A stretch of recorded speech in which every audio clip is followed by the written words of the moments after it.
Before I say a few words about the urban agenda, please allow me to say a few words on behalf of the Dutch presidency in general about our guiding principles. There's three points of focus, and interestingly, the first point of focus is focus. So let me borrow that from your President Juncker, who said that we should be big on big things and small on small things. Yep. So, and that's certainly true for all the important themes that we will have to deal with during the presidency.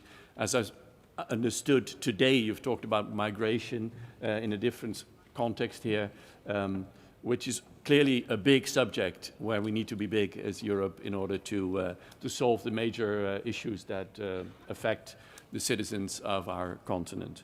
Second point is to connect with citizens, a big challenge for us right now. And the third, obviously, is the important theme of growth and jobs. So on the practical side, we in the Netherlands will try to host meetings that perhaps will also transfer a little bit of the spirit of the Netherlands, which I hope you will see as one of being pragmatic, hospitable, friendly to our visitors, and multicultural in many senses. So I'm looking forward to having you visit our country and possibly in May or in some other occasion, and giving you a taste of Let me just look here so all the Dutch are smiling, but many others as well. Thank you for the invitation. Yes, yes, yeah. Looking forward to seeing you there. So with that, let's skip the formalities and dive into the theme of the urban agenda. It's clear that a lot of the future for our continent lies in cities. And the book by Benjamin Barber, If Mayors Would Rule the World, has become a big best-selling book. And I think the practical proposal at the end of the book is that mayors would form a parliament to run the universe. Hasn't quite caught on, but the analysis of the importance of cities and regions and local government has clearly struck an important string with everybody. So if you look at the map of Europe, you'll see, and I like that phrase, the blue banana that runs all the way from the middle of England over Europe to the northern Italy. A big string of cities, very urbanized region, but there's actually other areas of urbanization which are very important in Europe. If you look at that over time, you'll see that initially a lot of people moved into the cities. At the end of the industrial age, let's say in the 1960s, people moved out as fast as they could and moved to suburbia, where the life was better, where they could have green gardens, and all the industries closed in the centers of towns. Since then, you've seen that cities actually have caught on again, and people move back into the cities. They're not the same people, and they're not necessarily the same profile of people. You see the creative class moving into the cities to start new careers, to go into new trainings, start new companies, and meet each other. Research has shown that what's important for economic success and for creativity is not so much the size of cities per se, but is the density of the cities. It's an important point to make because Europe knows relatively few really big cities. So there's a few, obviously, like London and Paris and Berlin, but even in my own country, the Netherlands, no city has more than 1 million inhabitants. And nevertheless, the Netherlands is number 2 on the most urbanized countries in Europe. Number 1 is Malta, which is a city-state, basically. So the Netherlands is very urbanized, and on the other hand, if you go through it, it's actually quite green. So it's dense at the same time, and also there's a lot of nature. So that's an important point I want to make at the start here in the Committee of the Regions, is that if we talk about the urban agenda, the one frame we would very much like to stay away from is to create a contrast between the cities and other regions, between agricultural regions and city regions. It makes no sense. And I say that with the background from my own country, because you could view the Netherlands as basically one big urbanized area. Nevertheless, we're big on cows and milk and cheese and tulips, so there's a lot of agriculture in our country as well. And I think that's a clear property of Europe, of European urbanization, which makes it different from, let's say, Shanghai, where you really, can go for many hours by train before you've left the city. It's not like that at all in the dense and compact setup of Europe. Second point is that the people who have moved back into the cities want high density. You need high density. I'm saying that as a former biochemist, for your particles to have the kinetics to meet. So you need high concentration of creative people and companies for having the optimal effect of urbanization. But at the same time, people want clean air. They want a sustainable city to live in. So we need to work on, I would say, sustainable densification of the cities. So that is a challenge at many levels, because life needs to be healthy, the air needs to be clean. We need cities where people of different income classes can live. I think it's a very important point.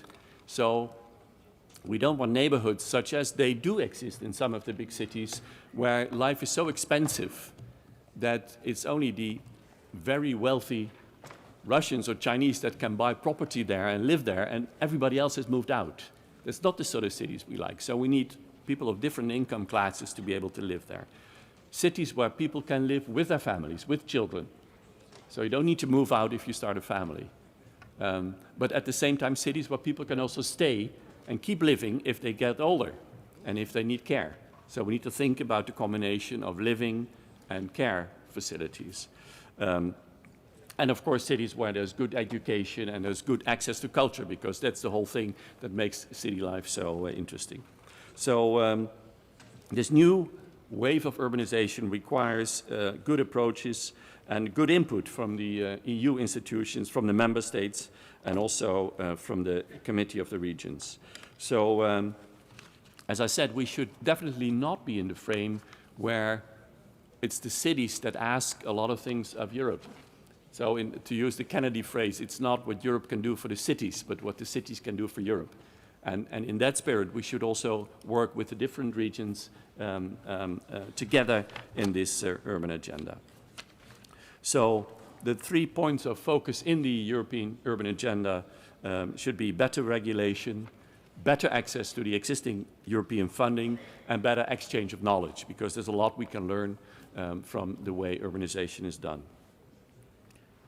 And I also should maybe emphasize that European urbanization in many senses is different from what's happening in Shanghai or what has happened in new cities let's say in Albuquerque in the United States, and I remember standing on a hill actually next to Islamabad, a new city in Pakistan, where a former general had stood on the hill and drawn the layout of the newly to build city in the sand, and they put that in concrete as a monument.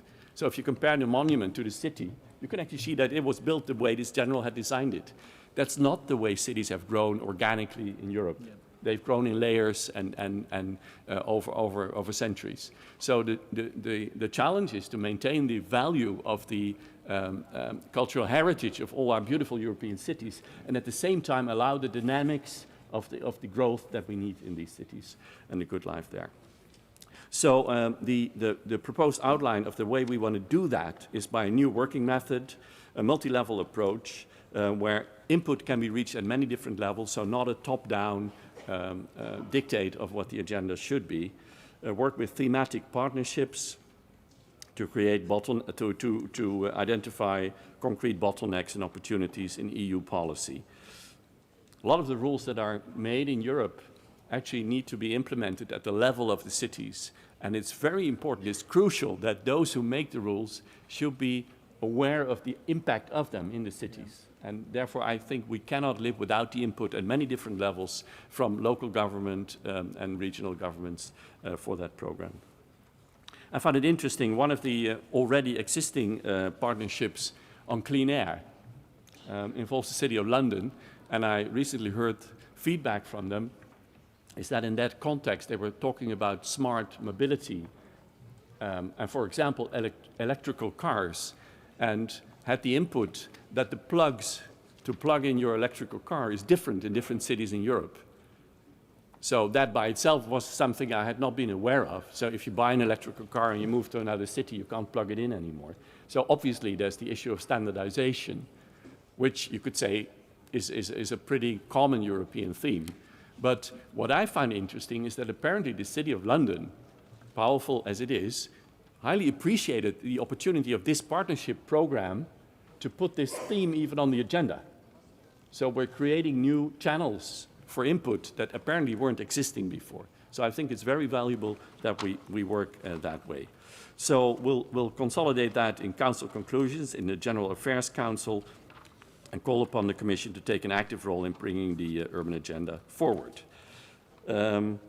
So finally, let me turn back to my starting point, is that we highly appreciate the input of the Committee of the Regions.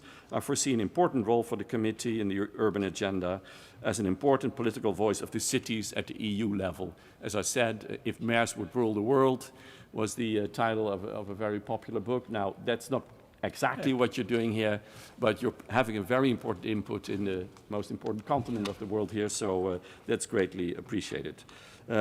Last of all, I believe that the conference on the EU urban agenda organized by the committee on the same day as the ministerial meeting will add to the weight and underline the importance of the Pact of Amsterdam, and I'm very much looking forward to getting the input for that, and I thank you for your attention right now.